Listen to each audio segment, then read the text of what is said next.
Ô Père Dieu Tout-Puissant, merci de ce que tu nous accordes ce matin. Nous croyons que tu es présent pour nous parler. Nous croyons que tu es là et tu nous visites. Seigneur, nous te prions par ta grâce. Oint ta parole. Accomplis ton but pour ce matin. Tu as un plan, tu as un projet, tu as une parole. Père, accomplis cela en ce matin.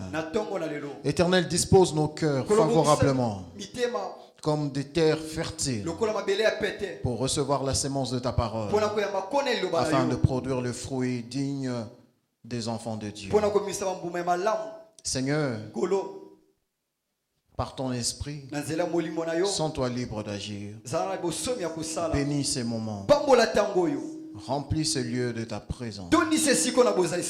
Agis tel que tu le veux. Parle tel que tu le veux. Et fais comme tu le vois. Tout pour ta gloire.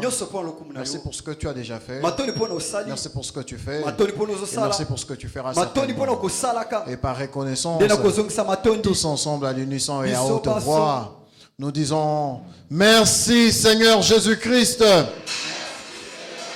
Gloire et louange à toi Seigneur Jésus-Christ.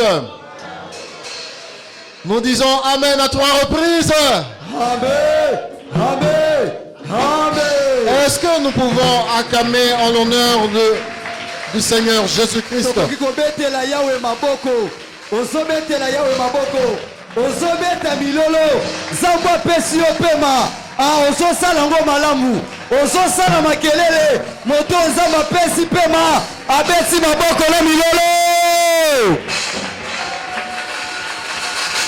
Amen, amen, amen. Maintenant, j'aimerais que nous saluions la personne la plus importante dans ce lieu, le Saint-Esprit.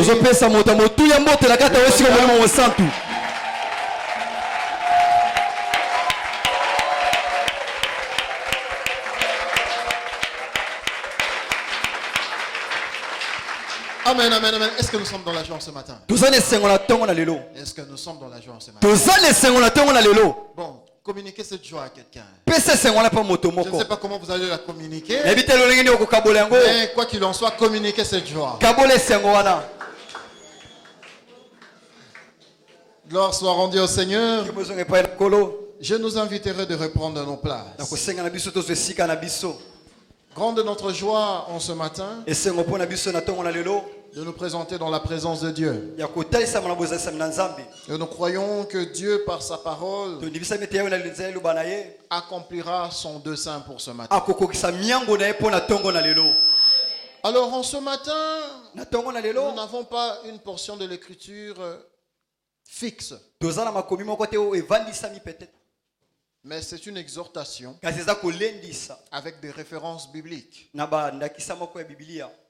Et Dieu, nous croyons par le Saint-Esprit, parlera à chacun de nous. Amen, amen, amen. Amen. C'est une exhortation, une courte exhortation, mais nous croyons que cela sera bénéfique pour chacun de nous en ce matin.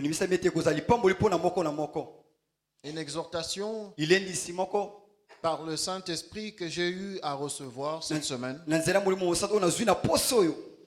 Et Dieu a voulu que nous partagions cela ce matin. Le thème de ce matin, s'il faut avoir un thème, le thème sera intitulé quelques formes de tempête. Quelques formes de tempête. Bien-aimés, nous devons savoir lorsqu'on parle d'une tempête, la tempête est définie comme une tourmente atmosphérique. La tempête est définie comme une violente agitation. Et bien aimé dans le Seigneur, nous devons savoir que dans la vie, sur cette terre des hommes, nous faisons et nous ferons face aux tourmentes. Nous faisons et nous ferons face aux tempêtes. Et même, j'aimerais vous dire, cela fait partie de la vie. Tout n'est pas linéaire. La vie a de hauts et de bas. Tant que vous êtes appelé à vivre sur cette terre, vous êtes appelé à vivre ce haut et ce bas. Amen, amen, amen. Bien aimé, nous devons savoir que dans la vie, la parole de Dieu nous enseigne quelques types de tempêtes. Et ces tempêtes peut être un sujet de croissance,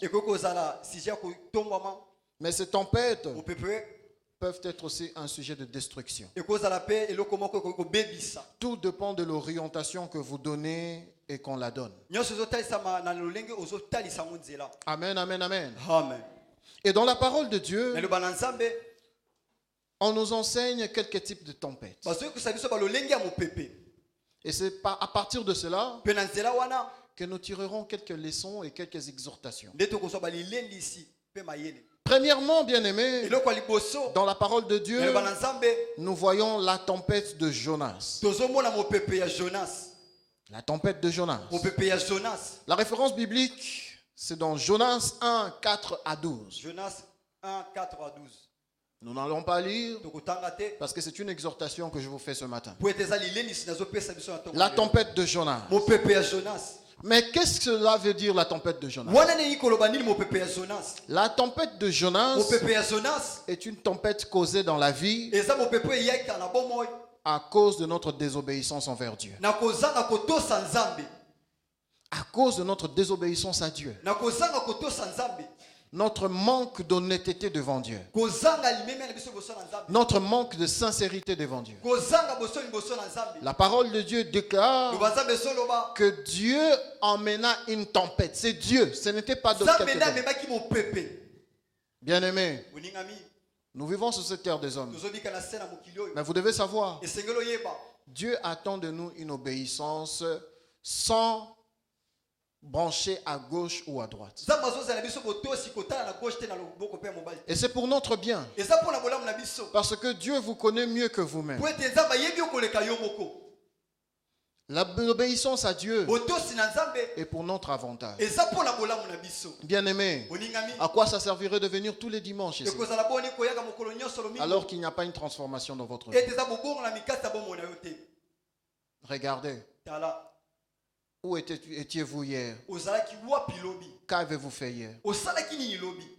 Mais nous les hommes, nous pouvons ignorer cela. Mais Dieu qui voit tout, il voit. À quoi bon? À quoi bon de faire semblant devant les hommes alors que c'est Dieu qui nous juge? Bien-aimé, on peut appartenir à une église, mais Dieu, lui, a le regard fixé sur ceux qui marchent dans sa volonté. Dieu honore ceux qui l'honorent. Dieu n'honore pas ceux qui viennent à mur de rein. Dieu honore ceux qui prennent la parole reçue à mur de rein et la mettent en pratique. Bien-aimé, voulez-vous vivre un changement? Obéissez à Dieu. C'est vrai, ce n'est pas facile, mais c'est toujours pour notre bien. Car Dieu ne fera jamais, jamais, jamais une chose contre nous. Tout ce que Dieu fait est bon. Tout ce que Dieu veut, c'est notre sanctification. Jonas était dans cette tempête à cause de la désobéissance à Dieu. À cause de sa désobéissance envers Dieu. Bien-aimé, vous connaissez les principes de Dieu. Dieu vous pardonne. Dieu vous donne le temps. Mais vous n'écoutez pas. Vous vivrez la tempête. Ça ne sera pas la faute de Dieu. Ça sera de votre faute. On vous dit arrêtez la magouille. Dieu attend de vous l'obéissance. Mais vous continuez. Vous allez vous retrouver en prison. Ça ne sera pas la faute de Dieu. Ça sera de votre faute. On vous dit arrêtez le désordre. Vous ne voulez pas arrêter. Vous allez vous retrouver avec une maladie. Et vous viendrez ici chaque vendredi pour chercher la guérison. Mais c'est Dieu qui décide. Il peut aussi vous laisser avec cette maladie-là toute votre vie. Je parle à quelqu'un ce matin. Parce qu'il ne sert à rien de venir donner une forme alors qu'intérieurement vous êtes une autre personne.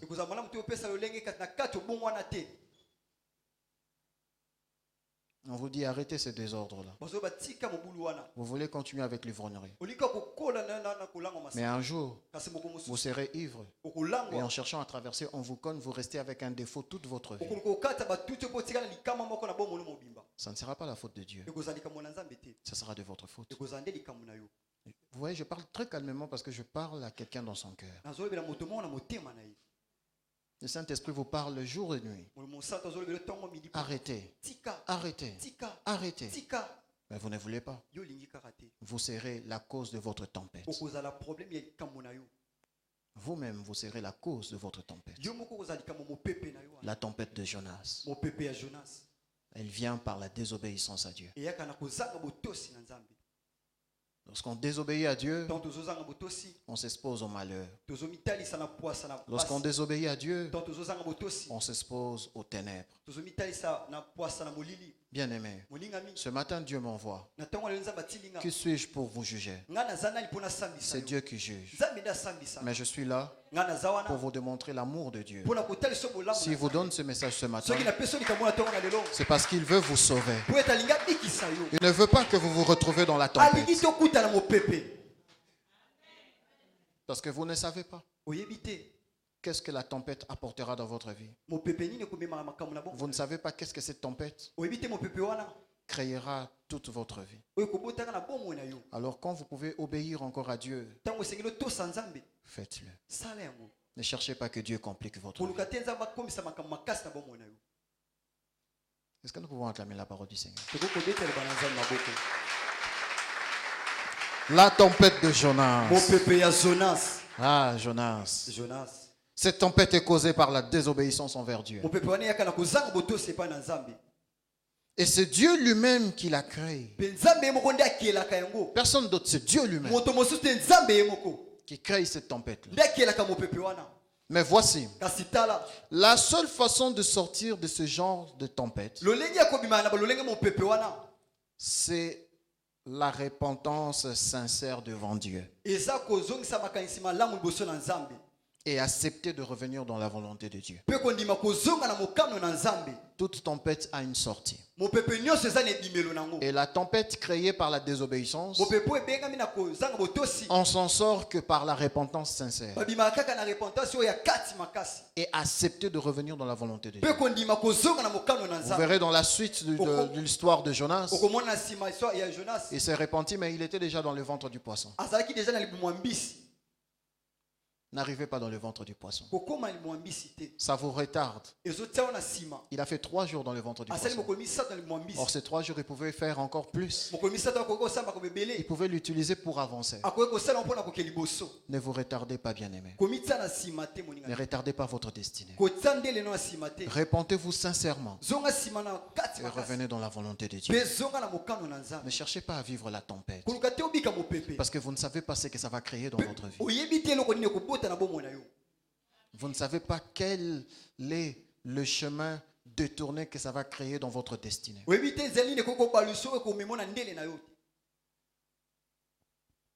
Dans ma toute petite vie sur terre, j'ai vu des gens qui ont tordu leur destinée parce qu'ils ont désobéi à Dieu. Et la tempête les a laissés avec des conséquences. Vous allez vous retrouver, papa, avec un enfant en dehors du mariage. Et vous serez obligé de prendre soin de cet enfant-là. Et peut-être vous serez obligé de cacher ça à votre épouse parce que vous ne saurez pas comment expliquer à votre épouse. Mais automatiquement, ça vous rendra hypocrite envers votre épouse. Et votre âme ne sera pas en paix. Arrêtez tant qu'il est encore temps. Dieu parle à quelqu'un ce matin. Je n'ai pas besoin de crier parce que c'est Dieu qui parle à votre cœur. Est-ce que nous pouvons acclamer la parole de Dieu? La deuxième forme de tempête, c'est une exhortation. Chacun tirera sa part. La deuxième forme de tempête, c'est la tempête avec Jésus. Après la tempête de Jonas, il y a la tempête avec Jésus. Cette tempête est créée lorsque nous acceptons de vivre la parole de Dieu et plaire à Dieu. La référence biblique est celui de Matthieu 8, 24 à 27. Bien-aimés, cette tempête est créée lorsque vous prenez la décision de vivre la volonté de Dieu. Cette tempête est créée. Mais cette tempête ne vient pas de Dieu. Cette tempête vient du malin. Car le diable ne nous laissera jamais accomplir la volonté de Dieu. Parfois, on ne comprend pas pourquoi Jésus a vécu la tempête avec ses disciples. Par la suite de l'histoire, vous verrez que lorsqu'ils sont arrivés à Gadara, il y avait un fou à délivrer. Mais ce n'était pas seulement un fou, c'était quelqu'un qui était destiné à apporter le témoignage de Jésus dans 10 autres villes qu'on appelait la Décapole. Donc en réalité, cette tempête qu'ils avaient vécue, ce n'était pas la volonté de Dieu. C'était le malin qui savait qu'il y avait une plus grande chose à accomplir.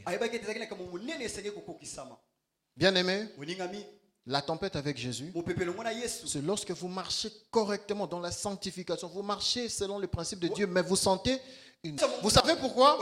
Parce qu'il savait que dans notre marche chrétienne, nous rencontrerons l'opposition. Et lorsqu'il y a opposition, nous devons exercer l'autorité du croyant.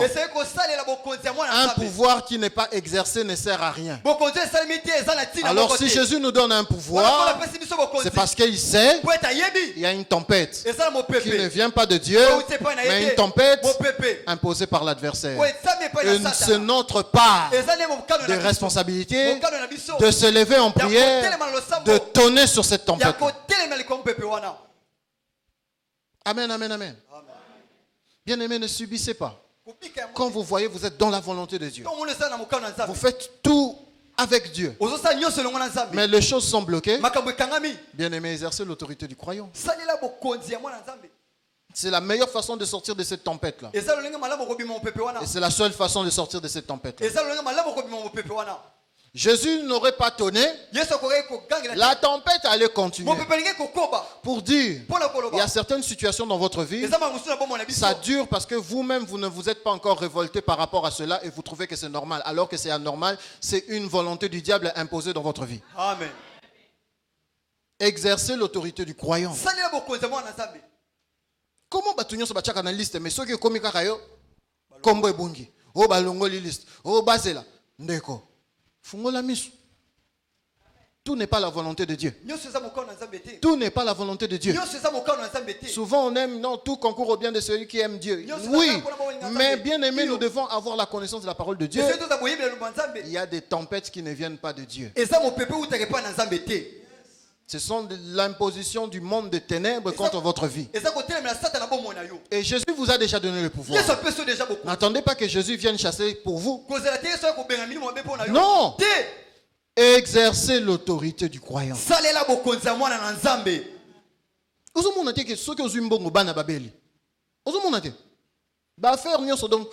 Affaire et cause à la bien, mais ceux qui ont affaire, il faut escroquer bino. Et bon, on a volonté. Ndeko, téléma, exerce l'autorité du croyant. Ça, c'est la tempête avec Jésus.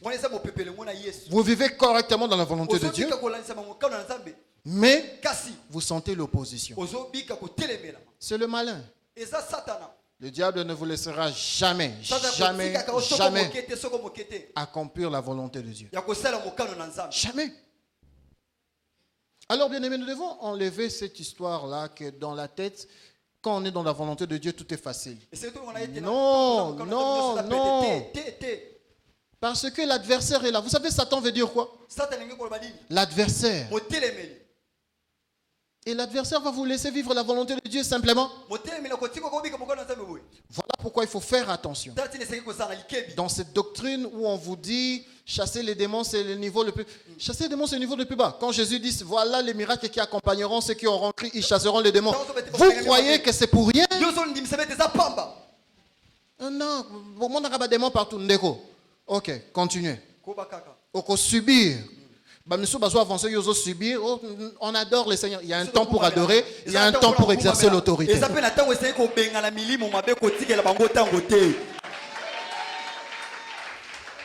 Parce qu'eux n'ont pas pitié de toi. Et ils ont un objectif de te détruire. Mais si toi tu ne comprends pas cela, tu vas subir. Tu seras dans cette tempête des années et des années. Ça ne sera pas la faute de Dieu. Vous viendrez ici, vous sortirez avec le même problème parce que vous n'avez pas fait ce qu'il faut faire.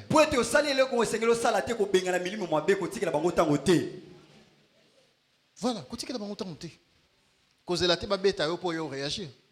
Attaquez. Vous avez le pouvoir. Ça, c'est la tempête avec Jésus. C'est une tempête imposée par le monde de ténèbres. Ce n'est pas Dieu, mais c'est Satan qui impose cette tempête-là. Et la seule façon de sortir de cette tempête-là, c'est d'exercer l'autorité du croyant.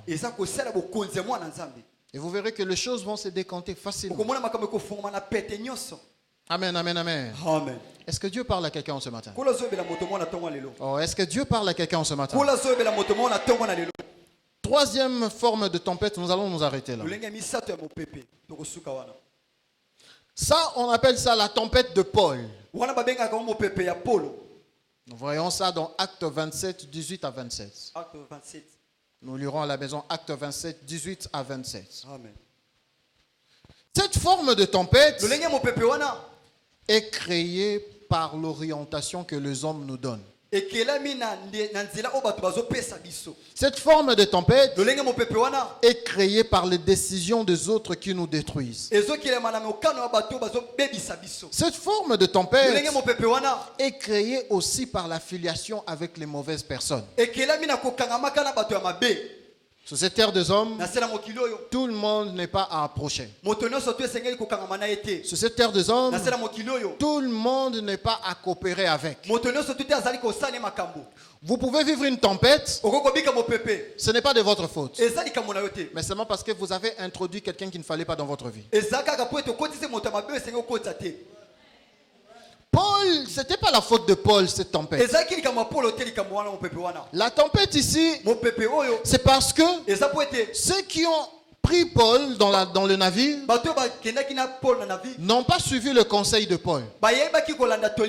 Ils ont orienté le navire d'une autre manière et ils ont rencontré la tempête. En réalité, la tempête ne venait pas de Paul, mais la tempête venait de la décision des gens qui étaient avec Paul. Bien-aimés, soyez bons avec tout le monde, mais n'approchez pas tout le monde. Vous n'êtes pas obligé d'approcher tout le monde. Approchez les personnes dont vous avez la révélation de Dieu que ce sont des personnes qui vont ajouter un plus dans votre destinée.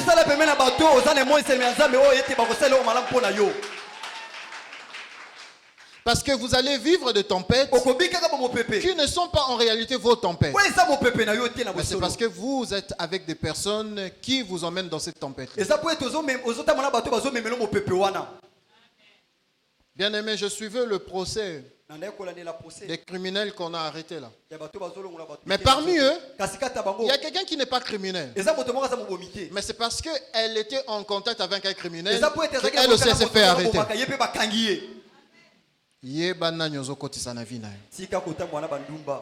Ah, maman, moi et l'autre on a mouké. Oyebite que zo bloqué mariage na ozo yo bonde là wa Seigneur mariage mais kaka bato yo zo traîner na bangonde bazo bloquer. Eh, ba ko balo ndenge tam susu ndeko moko zo tala yo. Mais tala entourage na yo. Ngana na bangote, ngana la tar lokola bangote mais oza na kati na bango. Vous savez quand il y a bango, va confondre yo na bango, peut vivre le même résultat que bango. Amen. Oui. Ozobetela yo maboko. Ozobakisana milolo. Sika kota mwana bato bakanga basingala makolo. Bako confondre ote na bandumba. Un chrétien n'est pas influençable. Un chrétien ne fait pas les choses pour plaire aux gens. Un chrétien vit pour plaire à Dieu.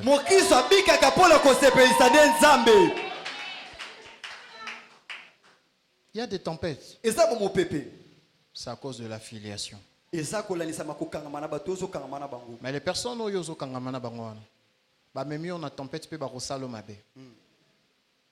vous risquerez de perdre votre vie. Comme Paul.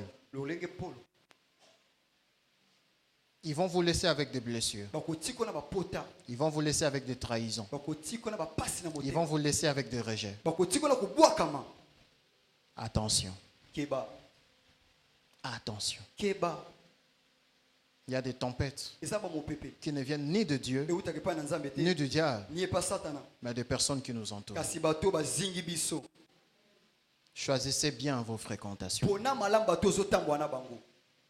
Oh, bah quoi influencer ngate ndeko.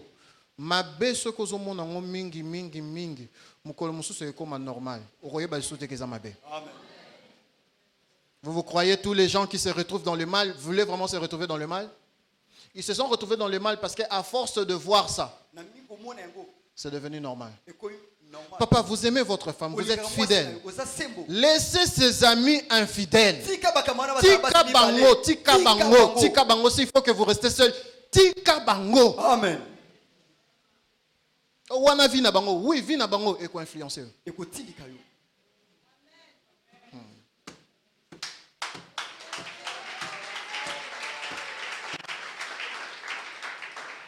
Maman, vous êtes mariée. Vous ne faites que traîner avec les divorcés. Dernièrement, j'ai passé sur une route. Il y avait une maman sur la moto. Elle passait. La seule chose que j'ai entendue, elle passait sur la moto. Et le Saint-Esprit m'enseignait. C'est quelqu'un de blessé. Quelqu'un de blessé vous fera croire que c'est que lui il a vécu, toi aussi tu vivras ça. Alors que chacun a son expérience. Ceux qui ont échoué dans le mariage, ils ont échoué. Amen. Mais vous traînez avec des gens comme ça. Qui vous disent, fidélité, yo pozo yoka yonde siko kufungula porte parce que à force ya koyoka mukolo papa téléphone eza ko kangambala moko makamba ibisa kiyo ezongeli yo aloko mosala papa ba problème wana papa zangi kimia papa bimili bando moni ke yonde muto fungoli porte. Amen. Pourquoi? Parce que muto yozo yoka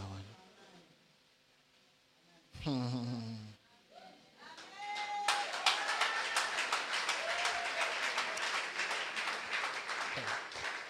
La tempête de Paul, ça ne vient pas de lui, mais ça vient et c'est créé par l'orientation que les hommes nous donnent. Tous les conseils ne sont pas à recevoir et à mettre en pratique. Les conseils que vous pouvez recevoir et mettre en pratique, ce sont des conseils valables et conformes à la parole de Dieu. Nous sommes enfants de Dieu. Nous ne pouvons pas vivre comme les païens. La tempête de Paul. Mais la tempête de Paul a deux moyens d'en sortir. Le premier moyen d'en sortir dans la tempête de Paul est l'éloignement de mauvaises personnes. Coupez. Éloignez-vous. Ça ne va pas vous tuer. Ça va vous préserver la vie. Oh, écoutez, bien aimé, la durée ne détermine pas la destinée. Vous pouvez être avec quelqu'un de longues années avec vous, mais cette personne ne fait que vous apporter des ennuis. Vous pouvez pouvez être avec quelqu'un des longues années, mais vous ne savez pas que c'est cette personne-là qui vous combat. Les problèmes avec nous, nous sommes trop dans l'affinité. Attention.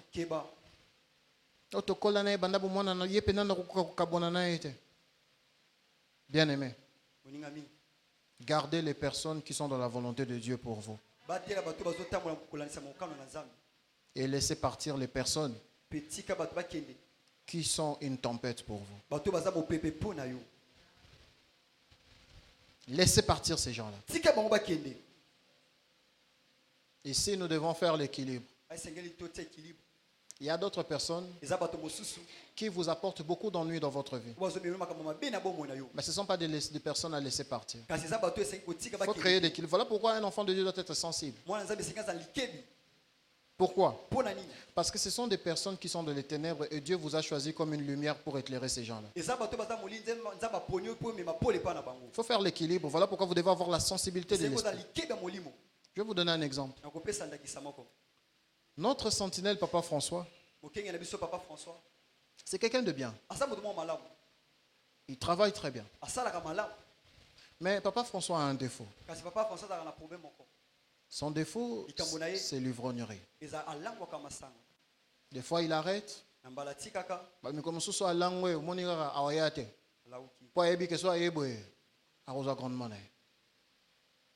Mais je ne comprenais pas Papa avec toute la discipline que Papa avait. Avec toute la rigueur que l'homme de Dieu avait. L'homme de Dieu pouvait le gronder. Mais l'homme de Dieu le gardait. Lorsque l'homme de Dieu est parti, nous avons voulu le laisser partir. On l'a donné une semaine à la maison. Parce qu'il avait fait une chose là qu'il ne fallait pas faire. Comme c'était la fin du mois, on s'est dit, si ça mois, une semaine, c'est fini. Une semaine et Coca quitté. Sa femme est venue nous chercher à la maison. Il était gravement malade, presque à mourir. Vous savez pourquoi? Parce que c'est quelqu'un que Dieu a envoyé près de nous pour que nous soyons une protection pour lui.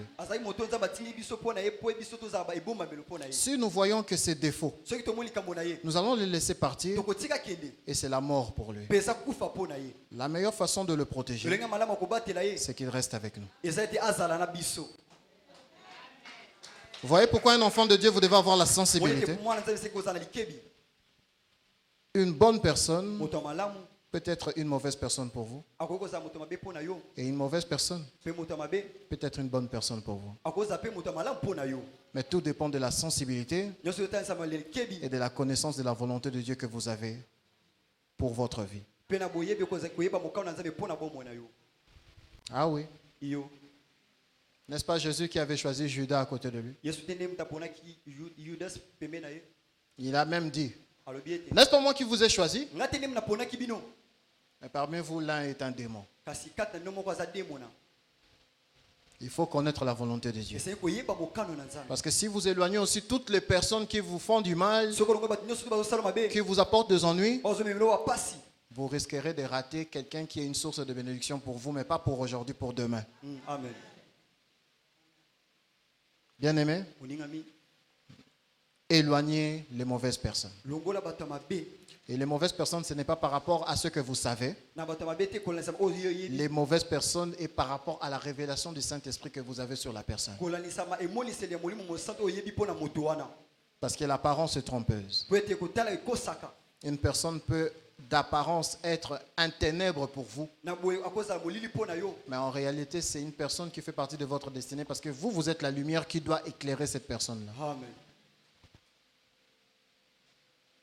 Est-ce qu'on se comprend? Je sais pas, réfléchir sur la liste qui il faut éliminer et qui il faut garder. Pour nous, sont sérieux.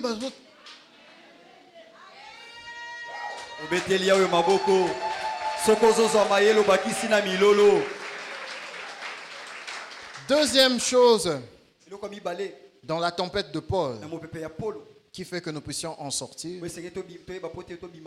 Après avoir éloigné les mauvaises personnes, c'est le dépouillement de certaines choses de nous-mêmes. Vous verrez que dans le navire, Paul a pris des choses, ils ont pris des choses, ils ont commencé à faire quoi? À jeter. Comment ça se fait que Batouana va approcher Kayo Kakayo? Alors, dépouillez-vous de quelque chose qui fait que ces personnes-là vous approchent. Il y a une chose qui est en vous qui attire ce genre de personnes.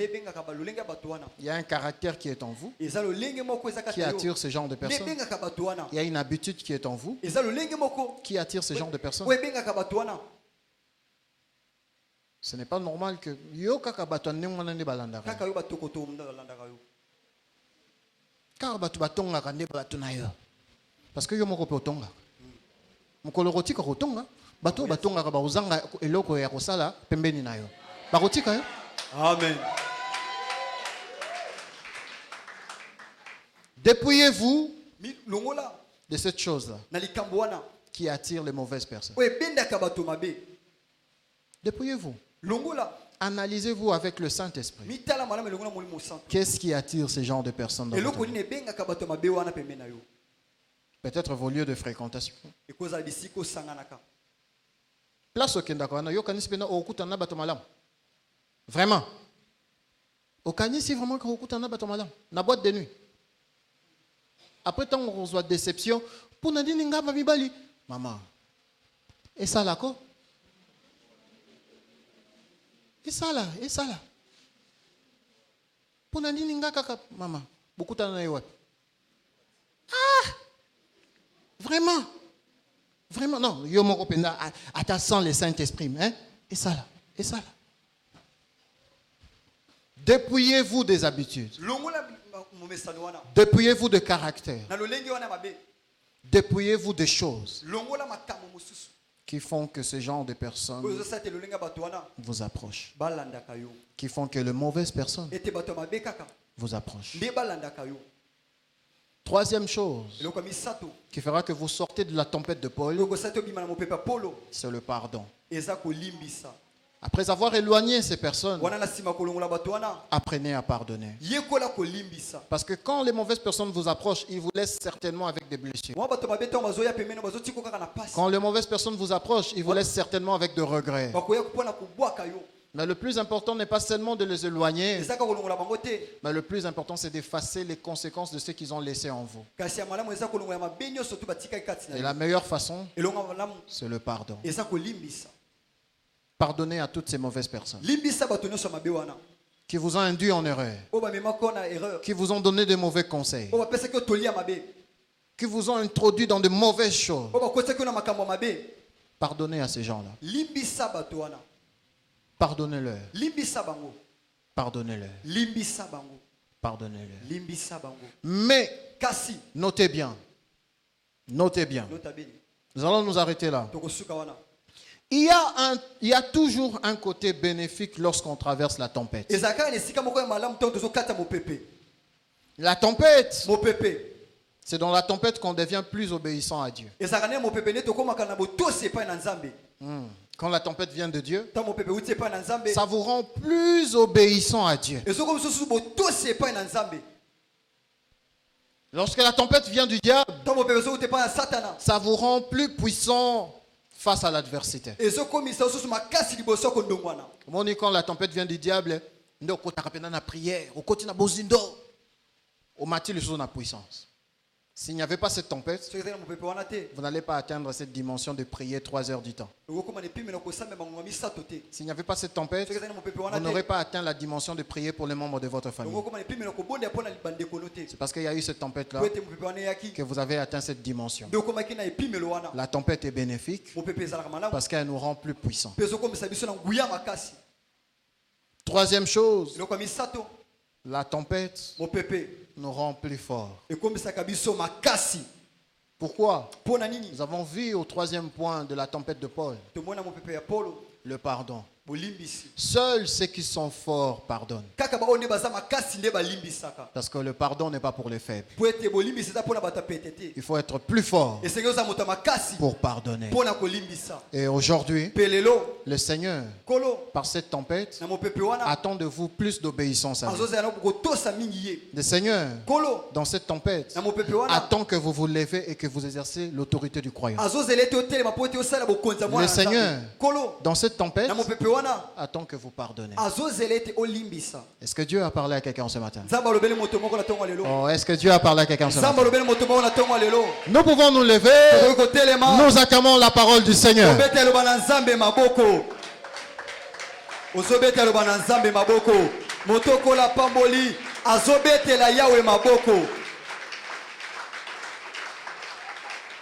Nous acclamons la parole du Seigneur.